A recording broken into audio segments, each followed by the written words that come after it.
Salut les amis, je suis très contente de vous retrouver à bord du Nomade pour partager avec vous ce nouveau volet sur la littérature maritime. J'adore lire depuis toute petite et depuis que je vis sur le Nomade, j'ai découvert de nouvelles lectures et ça c'est vraiment très chouette. Alors j'ai très envie avec vous de partager mes coups de cœur, les livres qui m'ont inspiré, ceux qui m'ont transporté, que ce soit des romans ou des récits d'hommes et de femmes, mais aussi des livres un peu plus techniques qui, je pense, sont de bons supports pour apprendre à régler ses voiles, à faire préparer sa météo, euh, ou éventuellement apprendre à utiliser un sextant. Il y a aussi les livres high-tech qui nous proposent des nouvelles technologies, et puis le low-tech qui nous donne des solutions alternatives qui nous permettent de faire des économies, d'être plus dans le durable, comme apprendre à réaliser son four solaire, par exemple. Je voulais aussi remercier tous ceux qui ont participé au sondage. J'ai eu beaucoup de réponses en retour et beaucoup de belles propositions que je n'hésiterai pas à partager aussi sur ce volet littéraire. Allez les amis, je vous emmène pour cette première découverte littéraire. Les livres sur la mer sont des découvertes, des invitations à voyager, voyage intérieur ou inspiration dans l'attente d'un futur périple.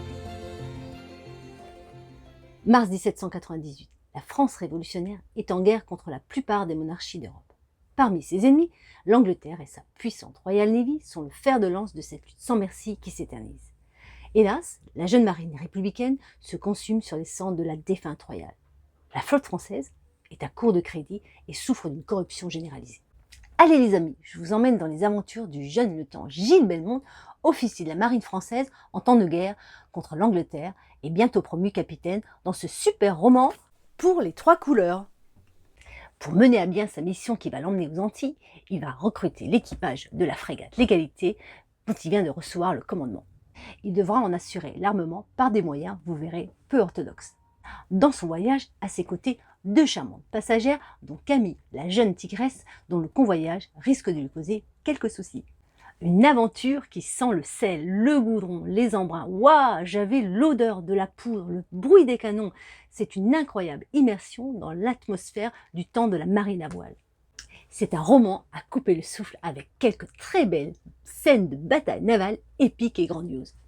Ce que j'ai aimé, c'est le rythme parfaitement dosé de l'histoire. On ne s'ennuie pas un instant. Les personnages sont travaillés et attachants et le capitaine Belmont est un vrai héros attachant et empathique comme on se l'imagine.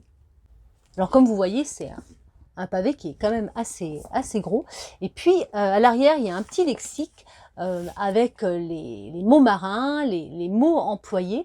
Même si vous n'avez aucune connaissance de la mer, je trouve que c'est un bon moyen d'apprendre. Parlons maintenant de Fabien Clos, qui est l'auteur du roman Les 3 couleurs, qui a consacré sa vie à la mer. Il a couru 3 solitaires du Figaro pour ensuite ouvrir son école de voile à La Rochelle.